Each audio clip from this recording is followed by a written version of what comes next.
Well, Hollywood strikes. Take me far away, I think I've had enough. I can't do no more, I'm finally breaking. You lost all my trust, I'm walking out of time. Don't let me keep taking me away. Microphone check. 1, 2, 3, 4. What's going on, everyone? Welcome to another episode of the WOLVPVCK Podcast, where we talk about the good, the bad, and the ugly topics that happens on a weekly basis in the entertainment industry. I'm your host, Wolfson. Without further ado, let's get down with the shitness. Now, before we get started, I know, guys, Wolfson again. It's like, guys, I have a life. Chill. There's time to times that I cannot be I can be inconsistent. It's okay to be inconsistent from time to time. The fuck? Jeez. It's like I'm getting asked right here, right now. Oh, it was so high. My check. It was so high. Why it was freaking high, my volume? Anyways, I could be inconsistent from time to time. I'm a human being. There's stuff besides the podcast that I have to tend to do, which is why we're here. Hey, welcome back, So let's get down with the stuff that we got to talk about, because there's actually a lot to talk about. I'm happy that I can report some of these stuff and give you guys some updates on some recent events that just happened not too long ago. So the first thing I want to talk about is the case of Ed Sheeran winning the copyright case. Yeah, that's pretty much the first topic I want to discuss. Now, for those of you who don't know what's going on and why is this very important, especially for us content creators and music writers and whatnot, Ed Sheeran was copyrighted infringement and sued by Marvin Gaye's people or its production or whatnot because they believe that one of Ed Sheeran's song has the same rhythm and style and notes and everything, like the melody, everything, the sound, the melody, and everything has the same as one of all Marvin Gaye's songs. Which, by the way, we've talked about this in the music industry, how a lot of people copy paste, some of the same things, the melodies, the sounds, and whatnot.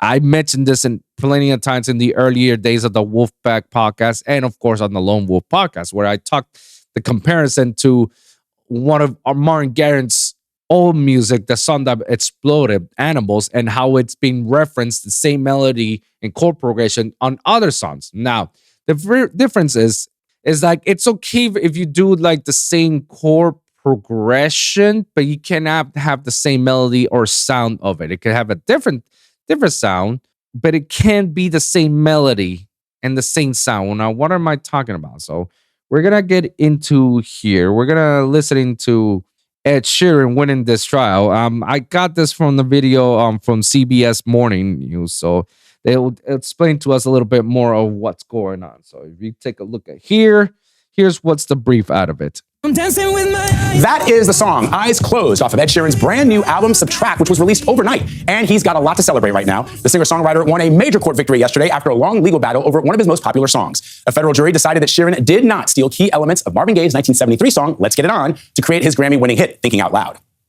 I'm obviously very happy with the outcome of the case, and it looks like I'm not having to retire from my day job after all. That was Ed Sheeran after the Manhattan jury in his copyright infringement trial ruled in his favor. The case began in 2017 when the heirs of the late Let's Get It On co-writer Ed Townsend filed a civil lawsuit against Sheeran, alleging he ripped his pop hit Thinking Out Loud from Marvin Gaye's soul classic. Listen for yourself.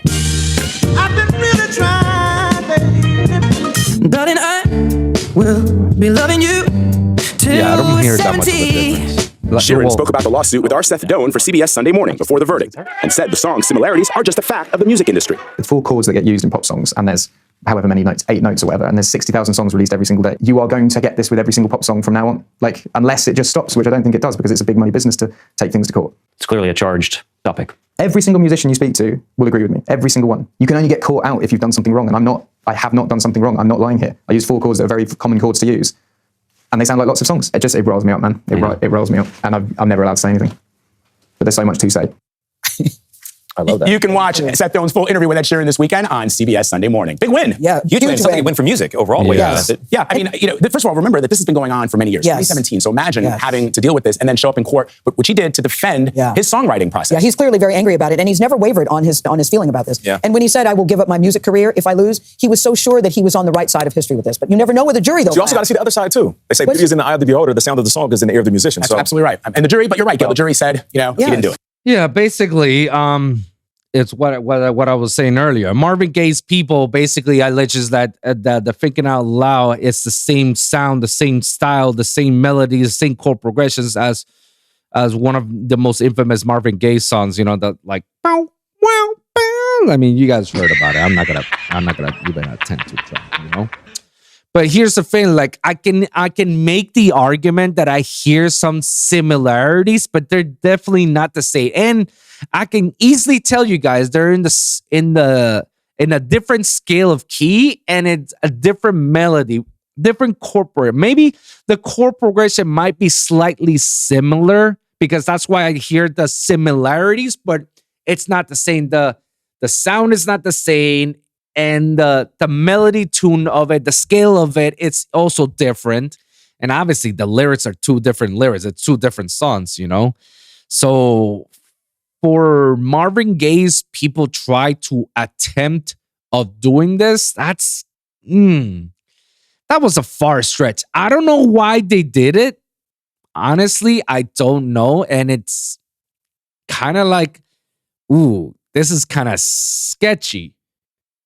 I hear a lot of people say, the white man always wins on this. It's like, all right, we're putting race into all this. That has nothing to do with race. This has to do with what's right and what's wrong. And I am happy that Ed Sheeran won this copyrighted infringement law. Why? Because, oh my God, do you have any idea what this means to the music industry? And not just the music industry, but a lot of content creators who happens to fight copyright infringements every day. Namely me, all the time that I'm fighting with Warner Brothers Discovery because I allegedly copyrighted infringed one of their materials because I'm not under fair use, which I am, and I explicitly said I'm under fair use, and I'll continue to criticize them on that because they're not playing by the rules. This is a big win for a lot of us because that means like you can't just copyright infringe on everything that you want just because it sounds the same. Like, no. And this is something that's been well known in the industry. People tend to, take a little ideas here. If that's the case, Pitbull should be having a lot more cases than anybody. He literally rips off the artist and slapped his name on it. That's what it is. But I'm pretty sure behind the scenes, talk to the original creator. Hey, can I use this sound? Here's some royalties. Like there's some business behind it. Of course, they're not gonna just go ahead and do it because if not, there will be a lot more. But the fact that Ed Sheeran won on this tells us that not every label or not every team can just go ahead and strike it and will win just because you got the biggest winners and lawyers and whatnot. No. There's literally some hidden layers behind it. Like you have to make sure that it's go word for word and not, it almost sounds the same or it's similar to it. Like, no. That means a lot of us can get away with stuff and say like, it sounds similar to it, but it's not. It can sound the same, but it's not the same. A lot of producers can get away with it, and it's a huge victory for it. Now, here's something that I want to show you guys. On the billboards, it says, what does Ed Sheeran copyright win mean for music industry? In this week's legal beat, Sheeran wins the huge courtroom victory. I'm not going to read about Tory Lanez. Tory Lanez is just old news. And Kanye West Adidas is sued over its Kanye deal and much more. Oh my God. I'm not going to even bother. Ugh. In his legal beat, weekly newsletter about music. Okay, I'm trying to think. Okay. This week, Ed Sheeran wins his trial over whether Thinking Out Loud infringed Marvin Gaye's iconic Let's Get It On. And here's the story. That sound you hear, it's not Ed Sheeran stunning his guitar from the witness stand on a tiny audio from supposedly Smoking Gun YouTube video. It's the music business letting out a giant sigh of relief. Yeah. After one of the biggest music trials of the year, I wouldn't say it's a biggest trials of the year. Calm down, Billboard. Sheeran won a jury verdict last week that his Thinking Out Loud didn't infringe the copyrights of Marvin Gaye's fame Let's Get It On, clearing the singer of wrongdoing and avoiding the potential for millions in damages. A verdict against the singer will have reverberated throughout the industry, much like the infamous 2015 verdict against Robin Thicke and Pharrell Williams over the mega hit Blur Lines. Like in that earlier case, many music pros and copyright lawyers believe that Ed Sheeran and Gaye's songs share only common musical building blocks that everybody is entitled to use. They worried that a verdict against Sheeran could have blurred the line between legal similarities and illegal copyrighting. What was I saying? Because they believe that it's like, oh, but it sounds the same. But it's not at the end of the day. At the end of the day, it's not the same. And that's what they were attacking. They were attacking because it sounds the same. We're going to sue you because you took the idea from us. It's like, it sounds similar, but it's not. And if Ed Sheeran would have lost this, then that means the music industry might be as fucked as it is. And the reason why, it's because it will hurt a lot of labels and a lot of open cases will rise, just to make a quick buck. Oh, I remember Pitbull did this song. Yo, he stole it from me. So we're going to sue Pitbull for it and his people. Oh my God, that would open Pandora's box all over. Some may argue about the Shakira case that she has with Waka Waka and Hips Don't Lie, that she took it from other songwriters, and that's still pending. But that would have made Shakira's case even worse. If you guys don't know what I'm talking about, go check out Shakira's lawsuits that she got with some of these infamous songs, Yeah, if Ed Sheeran would have lost, bro, this would be a nightmare for all music producers and content creators and whatnot, because obviously now it all boils down to stick to the original. Like, you have to be more original than the copy paste that we're normally tend to do, even though that's not a bad thing. That's a very good thing. And I encourage people to do a lot of originality. It comes first before anything. But in this music industry, a lot of people tend to copy paste from other people's ideas. And I feel like the greatest artists come from that mentality.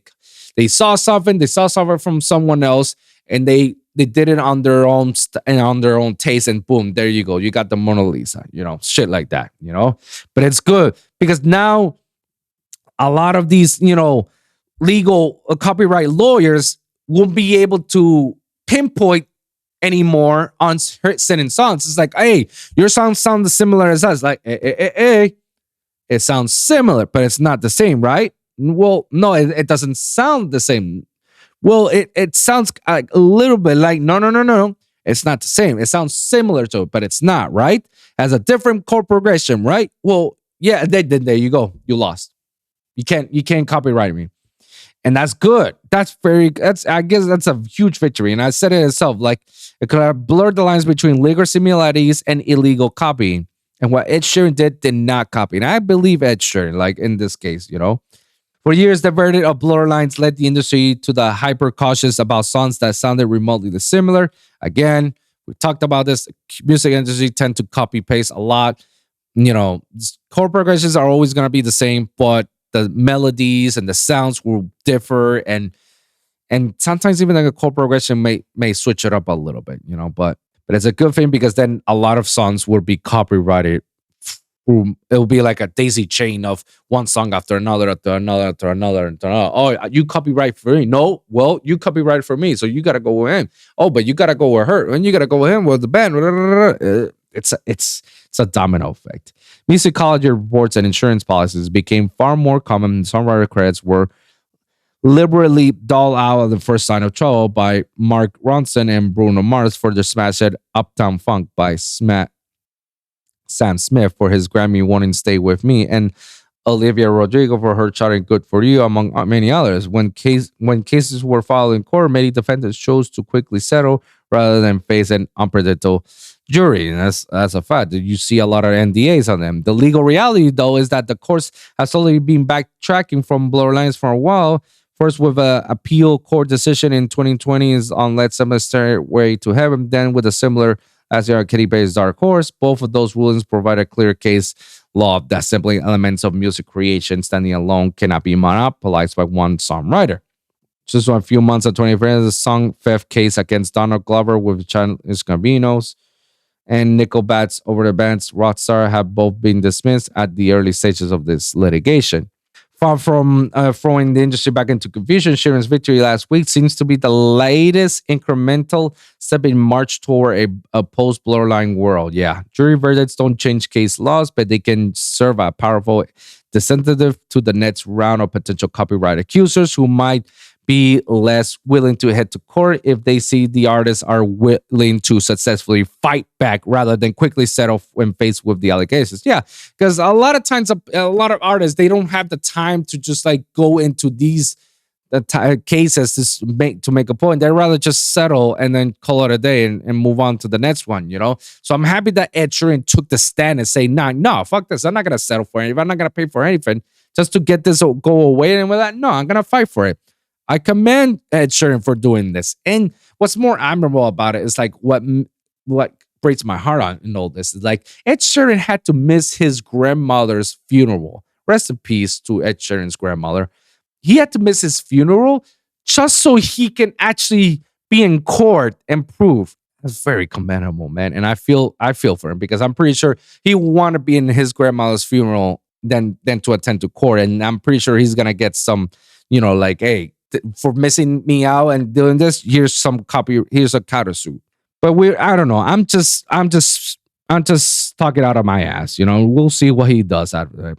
But for Sheeran, that seems to be precisely the effect of he's aiming for. By stopping this practice, we can also properly support genuine music copyright claims so that legitimate claims are rightly heard and resolved. Yeah. That's what he said on the chorus. We heard about it. We need songwriters and the wider music community to come together to bring back common sense. Yes, thank you. These claims used to be stopped so that the creative process can carry on and we will all just go back to making music. 100% agree, Ed Sheeran. 100%. I'm glad that you took a stand for this. This is a good victory for us. You know, like we cannot let some of these old timers, and because most of the time, all these music people are just people that are bored out of their fucking minds. Like you're telling me this song that came out not too long ago, all of a sudden, now you want to throw in some litigations out of it? You want to throw that there's copyright? Like, if that is the case, where were you in the previous stages when this song came out? Why is it now? Oh, because the song came out millions. And that's a very tactical thing that a lot of people tend to do. Like they tend to tackle you once you make millions. Obviously, it makes sense because now I want a piece of that pie, you know? But I'm glad that Ed Sheeran fought for it and won and shoved those people from Marvin Gaye, telling them, no, go fuck yourselves. You're not gonna be controlling me or controlling anybody like that by doing stuff like that. I'm happy that it happened, you know? It sucks that it had to tend to be gotta go like that way, but you know what?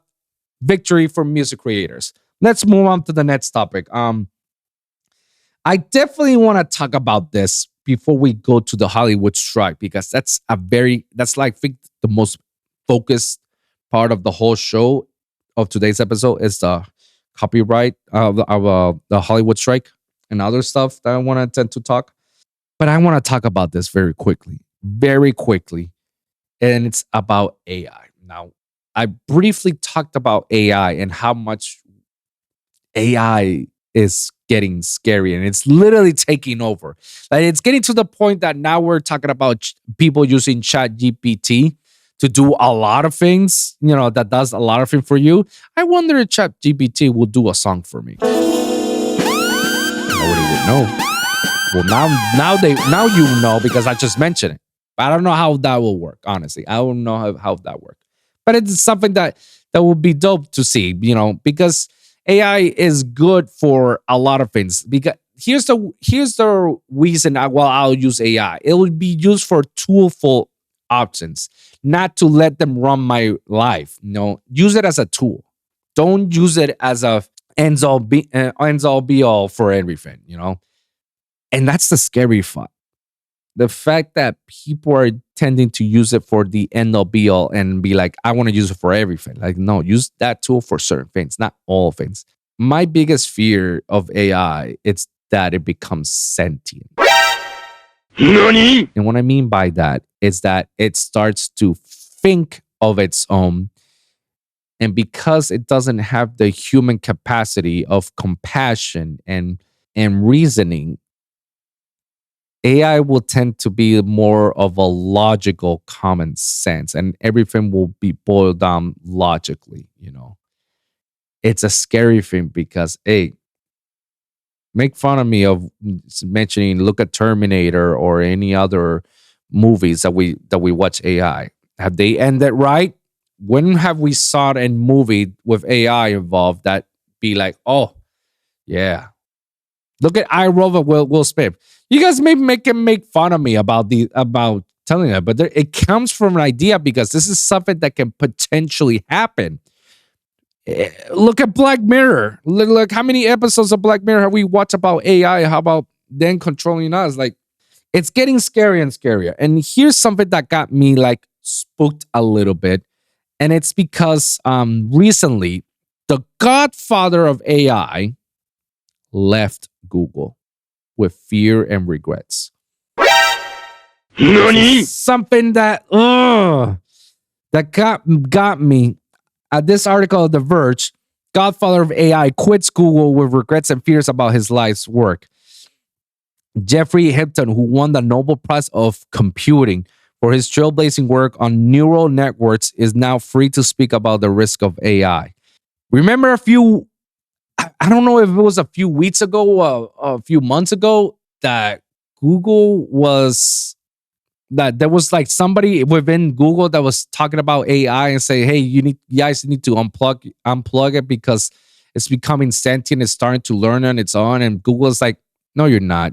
Shut up. You're Google. Maybe it's this guy, or maybe someone else is finding out. But let's take a look.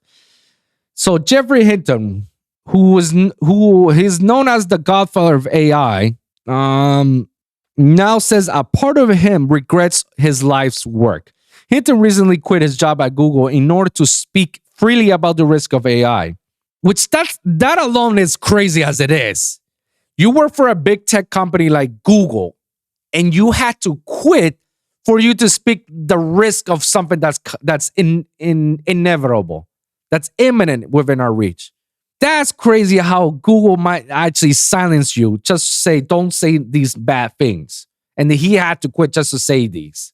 This is messy. I console myself with normal excuse. If I hadn't done it, somebody else would have. Hinton, who had been employed for Google for more than a decade, it's hard to see how you can prevent the bad actors from using it for bad things.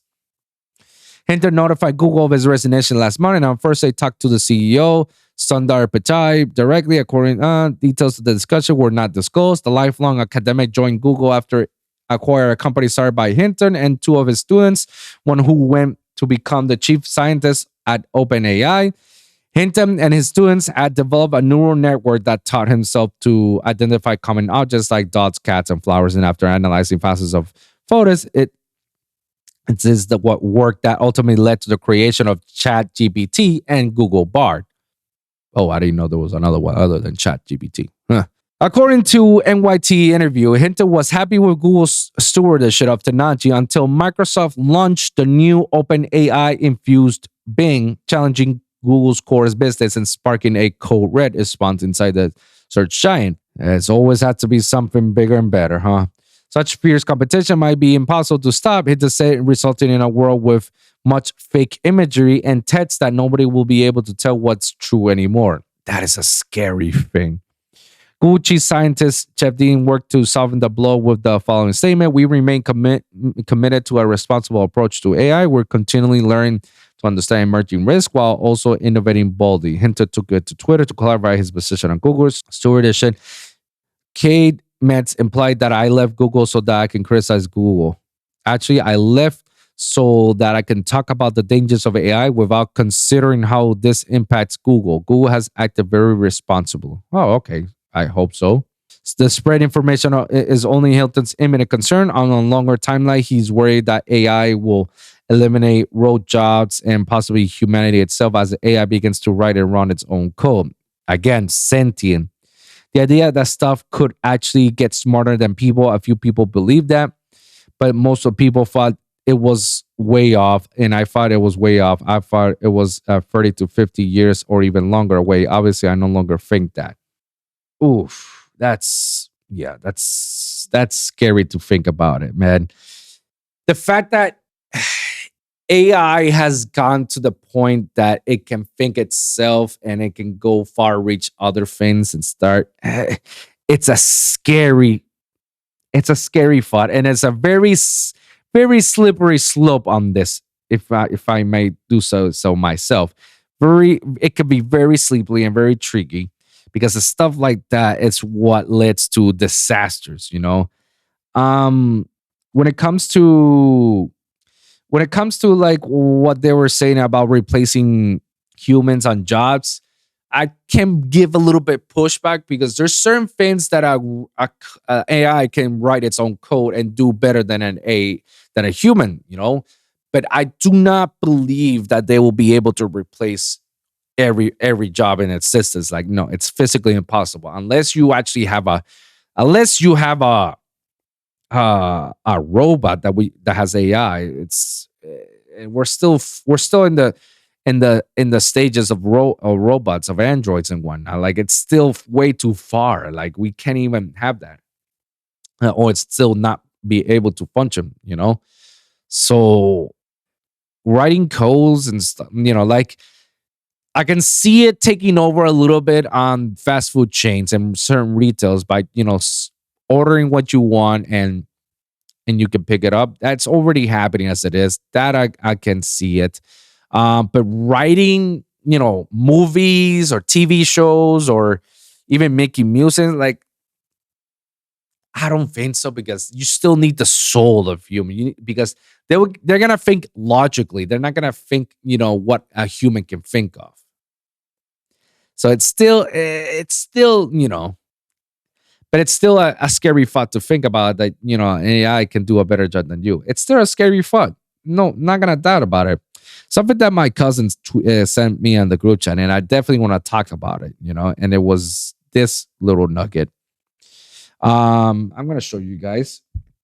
So, by Paul Graham, observation suggests that people are switching to using ChatGPT to write things for them with almost indecent haste. Most people hate to write as much as they hate math, way more than they admit it. Within a year, the medium piece of writing could be used by the AIs. I warned you now, this is going to have an unfortunate consequences, just as switching to living in suburban and driving everywhere did. When you lose the ability to write, you also lose some of your ability to think. Facts. I don't have the slightest hope of averting this switch. I often tell startups it's safe to bet on laziness, and this is one of the biggest bets on laziness in history. The switch is going to happen. We won't know the consequences till it's too late. Facts. I'm not warning about the switch to AI in the hope of averting it, but to warn the few people who care enough to save themselves or their kids. Learn to use AI. It's a powerful technology, and you should know how to use it, but also learn how to write. Facts, and more facts. It's true what he says, and let me elaborate a lot more on that, because, like I said earlier in the statement of using AI, I would love to use AI as a tool, but not as my, like, I'm going to rely on it on everything, And the ability that I can think about stuff and use AI to help me achieve it. That's because I did a lot of thinking and I did a lot of research for me to actually obtain it. But I didn't do this lazy route, but just like not do anything, just give me something, like, and that's it, call it a day. That I agree with the guy. The few people that know about this, like, learn how to use it. Yes, learn how to use it and use it to your advantage. But don't use the switch of being lazy about it and do everything on the lazy route, because then you won't have any creative process. You lose the ability to think and be creative about it. It's what makes us humans, innovate and be better for ourselves. You know how many people what it is that can, say, hey, I did this topic about social economy, and I could be like, oh, that's cool. What are your thoughts? And be like, huh? Yeah, what are your thoughts? Like, oh yeah, the social economy is bad. We need it's like, didn't you just made an article about it? Like, I read some of the articles, and it says that your take about this is so and this and this, and they'll be like, yeah, exactly, just like that. That's how you know, like, they didn't do any of the writing. They just lazy and give it to AI. This actually is troublesome for a lot of ghost writers and ghost producers, when they gotta write some of this or make some of these music, and they can, because now the person is gonna do it through ChatGPT or any AI server, and they just do the job for them. But they're gonna lose the essence of being a human. Like I said earlier, they think logically with statistics and predictions and the most common sense that makes up, but they don't have the human error like we do. That's what lights of AI, and that's what succeeds more, the human error. Sure, we would like to have humans to be a lot more logical and common sense, but we're not. We're not logical and common sense people. We're irrational. We're illogical. We don't carry that common sense with us, And but that's still what thrives being a human, and you letting your AI do the job. It's another episode of Black Mirror, a Terminator, Skynet, I don't know what other crazy movies you can think of. It's crazy to think about these, iRobot, scenario. Yeah, it's scary. My thoughts about this is like, use AI as a tool, not as your like answer to everything, Otherwise, we're gonna end up like the people from Wall-E. If anybody have seen Wall-E from Disney's Pixar, it's an old, movie that they show you how all humans are a whole bunch of fat, obese people, and they're lazy and they just do everything from their chairs and not move around. We'll end up like them. It may be a little bit funny for a lot of people, but no, that's actually the true reality of it. We can end up like that. So my thoughts, keep AI at arm's length and use it if you really need to use it, not because you want to use it. Use it as a responsibly and as a tool, not as the answer to everything. I've already heard from people, professors, that they got their first ChatGPT report from them because their students basically copy paste it from ChatGPT and then put it on the report. And then on the report, they basically they didn't read it because they wanted to say this is a copy from ChatGPT. Wow, isn't it? Wow. Let's move on to the next topic because now I want to get to the nitty gritty on the Hollywood, on what's going on in Hollywood, and what's going on with Hollywood is that right now there has been a strike. It's been of writers. This strike has been happening for quite some time, like already like a week or 2 weeks so far, close to it. I don't know. And because of it, a lot of productions are in hold. And if they're in hold, that means that a lot of these productions will be delayed, Now, let me show you what I'm talking about of the reasoning why. And I can give you the brief summary to it. Brief summary, the reason why writers are on a strike is because a lot of the movies and TV shows are streamable. They hardly make it into the big screen or even on the TV screen. Now that's just streamable. Anybody who's in a subscription, they can stream it. What's wrong with that? A lot of these writers, they don't get paid per number of streams. And if they do get paid for the streams that it gets watched on their show or on their movies, we're talking about cents, pennies, less than pennies, While the big companies, the production companies, they get all the money out of it. So they get nothing. So that's why you're on strike. It's like, what the fuck? It's like, I get paid a lot more money when the movie's out there on the theaters, but as soon as it gets to streaming, I get paid shit. Kind of like how the music were royalties, like, my song is streamed for 1 billion streams, but I get $1,000, $2,000, $1 million. It's something that I remember. That's something I heard from Snoop Dogg recently, and when he was on a seminar in LA, he said he remembers that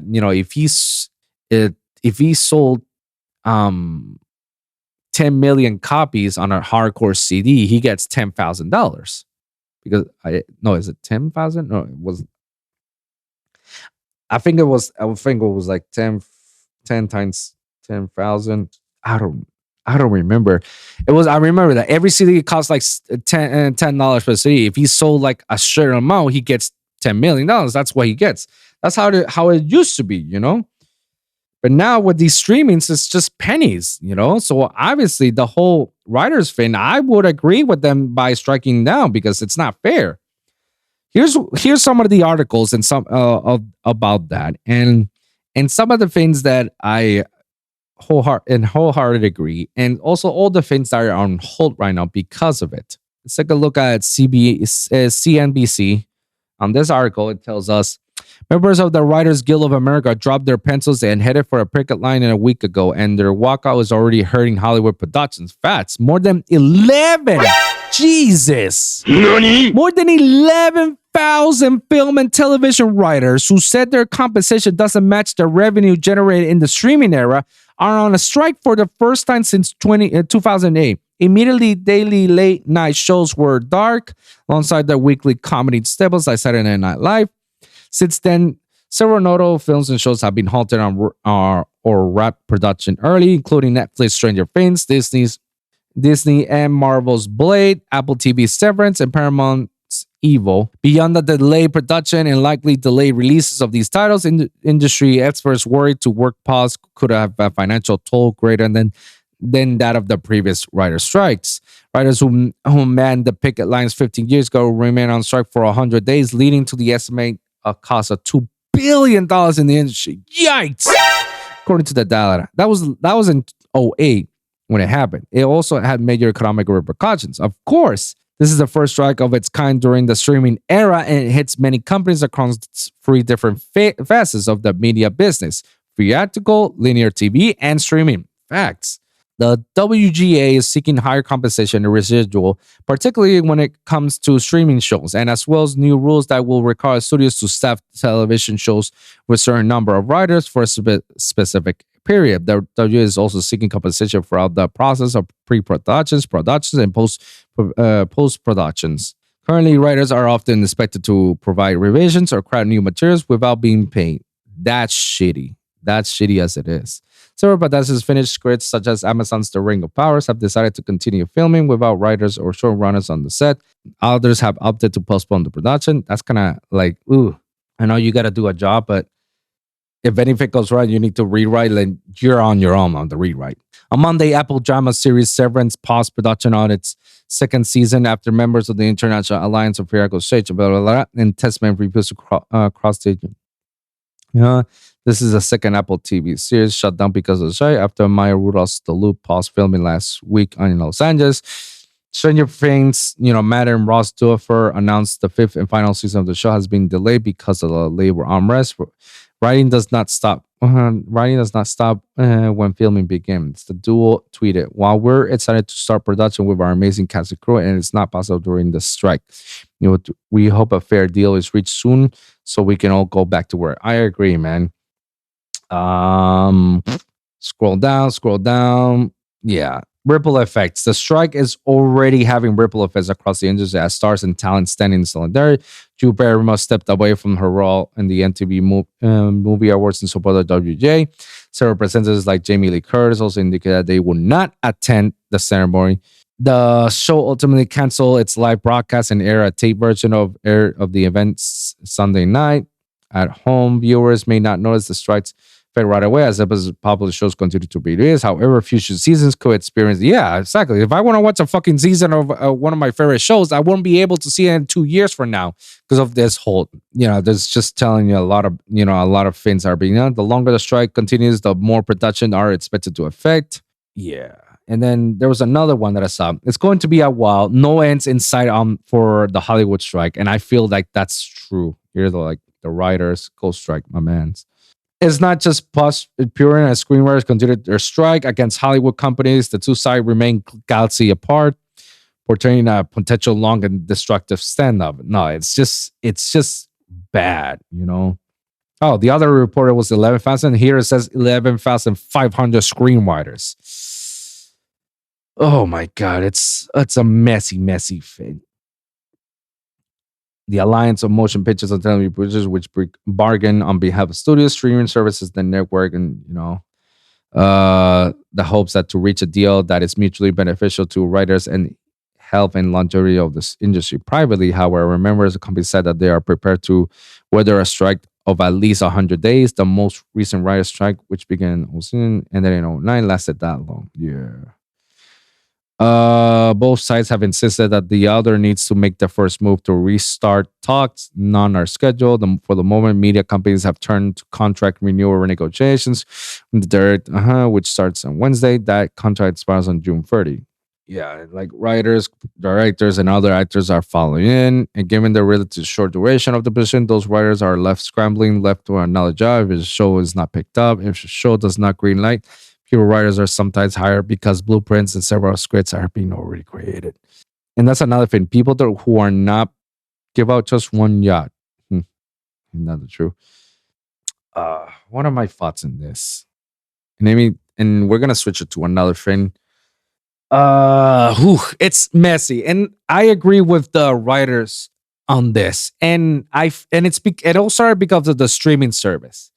This didn't just happen like a few weeks ago that we all find out. Like, no, this has been implemented for quite some time. And if anything, I blame it on the pandemic that accelerated some of these things because it hurts a lot of people. Now, because there's some writers that I know that they're not part of the writer strike, and it's because they cannot live without, they need to make money out of writing. So they stand on the company. It's like, yo, I need to make a living. And I stand by those writers too. No, don't get me wrong. Those writers has every right to say, yo, guys, stop doing this. Let me just go to work. All right. I need to go to work. I stand by those because, it's not their fault. They didn't ask for this. They're okay with what they have. And, you're taking that away from them. You're making them homeless. And two things can be right. I stand by those writers that still stick with those companies so they can continue working and they can get paid. And I still stand by the writers that say, it's not fair that we're not getting paid for these, streaming service. And I foresaw this a little bit on when the pandemic happened, when everything got switched from theaters to streaming. And these studios, it said, saw how much money they can win by streaming shit and cutting the middleman. Yeah. I'd be like, yeah, I want to, why not? Why not? And the thing about streaming, and I knew something like this was going to happen sooner or later, is that who's paying attention to the streamings? Only the big companies are paying attention to that. They only know how much is getting streamed, but the writers and the actors and the directors, they don't know anything. They don't know how much. They only know like what is being reported. Analytics stuff, like they got nothing. So they don't know how much money they're making out of those streams. And I knew eventually it has to come down that eventually some of these companies, they have to pay some of their writers or the people or get some royalties out of it. Because usually royalties come out of, when a studio uses your movie for their TV so they can have a movie night or the number of movies that they're getting paid physically copies, But now on the streaming service is much more cheaper. You can buy a physical copy for $20-something, or you can get it for $5 and rent it for one day. Of course, they're gonna take that deal. The $5, what? And obviously, that $5 doesn't get split to all the people who made that movie. That $5 goes straight to the company. So obviously, it makes a lot of sense, and why some of these writers will be mad. It's like, what the fuck? And obviously, if you're subscribing to HBO, when they put all these movies and TV shows, they only put it around HBO Max, which is gonna be Max. They'll be like, what the fuck, dude? Like, how are we gonna do this? How are you guys getting money? I'm just streaming the episode. We get dick. That's the whole argument that's happening right now, and I'm with it. I'm with it, and at the same time, I'm with the people. They're trying to make. Eventually, the studios have to cave. They have to. Their biggest excuse is like, we'll find somebody that just recently came out of college and they're looking for a job. We'll pay them right now. Because I'm pretty sure that's exactly what's happening. I'm pretty sure that's what they're trying to do. They're just hiring people who are desperate need and they need somebody to write this show right now. 100%. It's happening. I know, and I know they have it. It's like, why should I pay you money when this guy is willing to do it for less? That's the argument, that's the argument. But a lot of times I will tell this, and this happens a lot more on freelance gigs. Why should I pay you a lot of money when you can do it for less? Here's the thing: there's things that you can do for less, and there's things that you have to pay the money. You have to pay what it's worth. The reason why I ask for this money is because of this. I'm not you're not paying for all the stuff that I have. You're paying for the knowledge that I have. The knowledge that I know you're gonna have something great. You want to have a movie level production, a movie level script writing. You have to pay me this much, and my actions speak louder than my words. No pun intended. But sometimes they don't want to. Sometimes they want to go cheap route, and that's why you always wonder why we got shitty movies or some movies that don't. Because sometimes some of these execs don't do their research. And jumping off on that, from that to this, because this is also something that involves with Hollywood a lot, that I do see them a lot more often, and is when some of these execs or head people, when they do a show or a movie, they basically don't know what the fuck they're doing. They assume that what they're doing is, it's exactly what the people want. But no, they're just going about what is being done because other sets says this is how it is and that's how you do it. And you're eliminating the creative process of it. Now, this stance of something that I recently saw the other day, which grinded my gears, and it was how the Doctor Strange second movie, the Multiverse of Madness, the writers weren't able to watch WandaVision before finishing the sequel. That grinded my gears so much because it just tells me that you just made WandaVision the bad guy without even watching the show. Without watching the show. You guys don't believe me? Look, it's literally an article from my GM. WandaVision wasn't finished yet, said Elizabeth Olsen. If it seemed that Wanda Scarlet Witch's character beats were a little off in Doctor Strange in the Multiverse, well, there might be a good reason for that. The sequel's writers couldn't watch WandaVision, and as it wasn't finished yet. And I'm not gonna read the whole thing because the thing says it all. The title says it all. These people did not watch WandaVision, all because the executives told them, like, no, like, let them do their thing, like, do your own thing. This is what the people, it gets the people, go with it, It grinds my gears because it just shows you why certain things don't work. Because these executives, by just throwing money, they assume that just throwing money, this is how it's going to work. Like, no.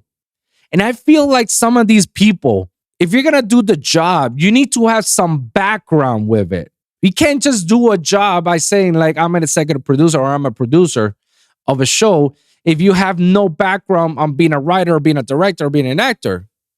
Now, those who've been actors and being directed, like such as Ben Affleck, and being producers like Kevin Hart, that they produce certain movies, that makes sense. And when you watch those movies, then they're actually pretty good. Why? Because they know what it is to be an actor. They know what it is to be the role of a director. They know the role of the producer, and they can feel the similarities, and they can team up and look, all right, ways in which things can work out. Now, a person that does not know anything about what's going on with the show, and they just throws money and has the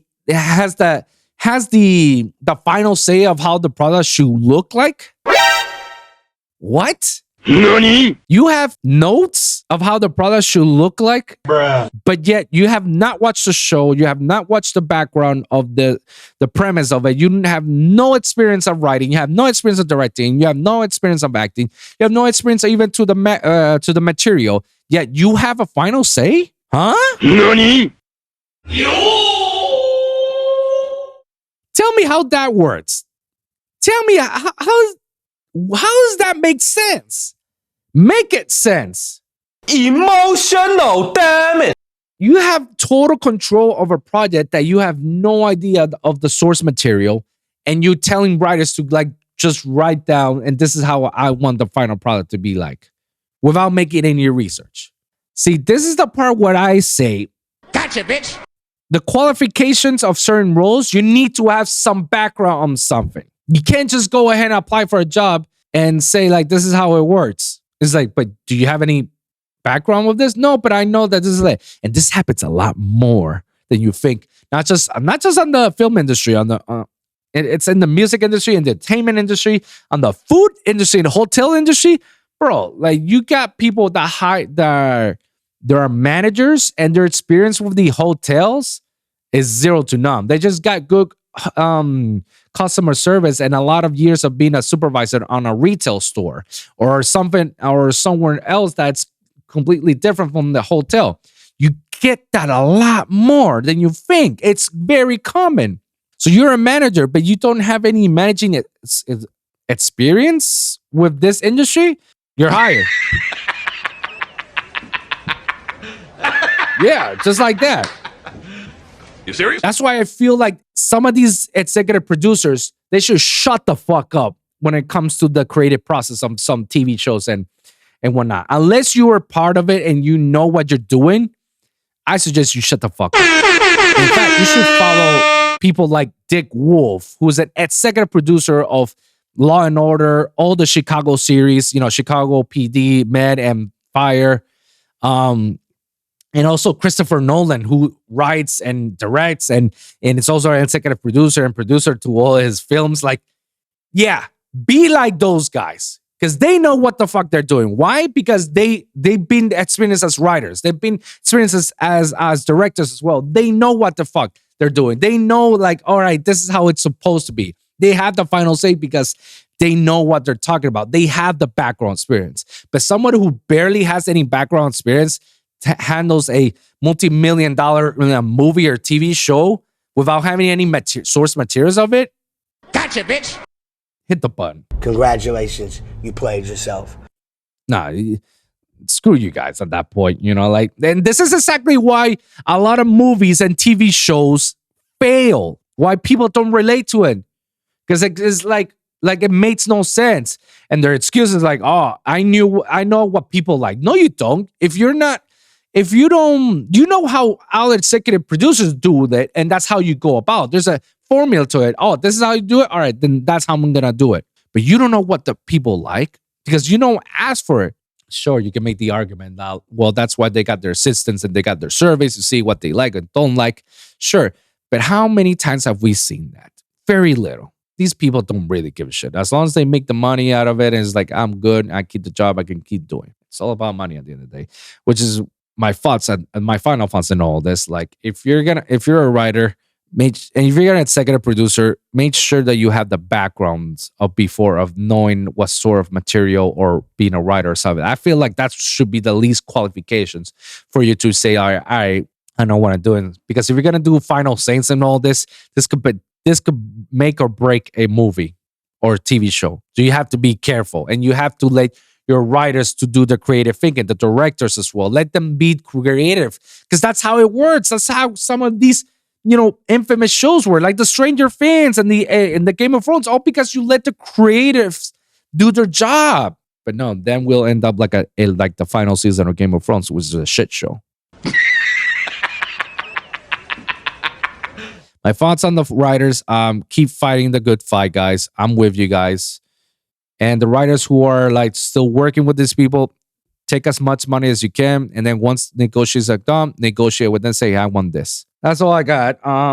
Before we wrap this up, one last thing, and I want to mention, I'm going to give an update to Jamie Foxx's condition, because, Jamie Foxx is in the hospital with a stroke. We don't know how good or bad it is happening. They said earlier, at first they say it was bad, then it became good, and now it's like not so bueno.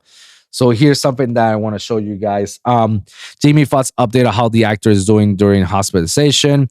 Recently, they're saying that the family is preparing for the worst, which is not a good thing. Here's the video of it. This morning, people close to actor Jamie Foxx giving an update on his mysterious hospitalization. A source telling People magazine they were told the Ray star, I might be blind, but I ain't stupid, who is recovering in a hospital from an undisclosed medical emergency last month, They said it is was stable for, and you not know- in a life-threatening situation now. That Yeah, person that's what also they say. saying doctors are doing more tests and want to be They say it completely was a sure stroke, that he but we will be don't know. okay We don't know before what allowing it him is. to be discharged, and that the Oscar winner has been advised to keep his stress level down once he leaves the hospital. Sources do tell people that they want to make sure that he is perfectly stable when they do eventually release him. But unfortunately, we still don't know exactly when that will be. This update coming just days after this message was posted on Fox's Instagram account saying, "Appreciate all the love, feeling blessed." Before being hospitalized, the 55-year-old was most recently seen filming in Atlanta with co-star Cameron Diaz on the set of Netflix's upcoming film Back in Action. The Fox insider telling People what happened to him medically is serious enough to keep him in the hospital, but adding the hospital is the last place Jamie wants to be, Yeah. saying he has a lot of And he's a projects young going man. on. He's on his He gets 50s. things Like, done. he's He is still young, focused bro. and astute. We've Like, heard I from don't some know- friends in his inner circle that he is recovering well, and they all do hope for the best, and they do think that he will come out of this sooner rather than later. Yeah. Right now, we don't know what's going on. But 55, after a medical complication on April 11, and it's been weeks. We don't know what it is. It could be a stroke or something. But recently I saw that the family is preparing for the worst because of their recent tweet. I don't know why, but that's not a good sign. That's not a good sign, honestly. Family, Jamie Foxx is preparing for the worst, which that's not a good sign. If they're saying that it's preparing for the worst, it's like his health complications got a little bit more complicated than what it was. I'm looking at the other articles. This is like family hopes for cry but prepares for the worst. Maybe it's nothing. Maybe we're exploiting it. Maybe we're just like it being a little bit more too much. But it's not good if family members are saying stuff like this, So we're gonna wrap this up. I'm sorry that it ended with this, sad turn of a notes. I hope for Jamie Foxx's recovery, have a speedy recovery. Hope nothing but the best. Our thoughts and prayers to him and his family. He's gonna pull through. He's too early to leave this world, man. We're gonna see what happens.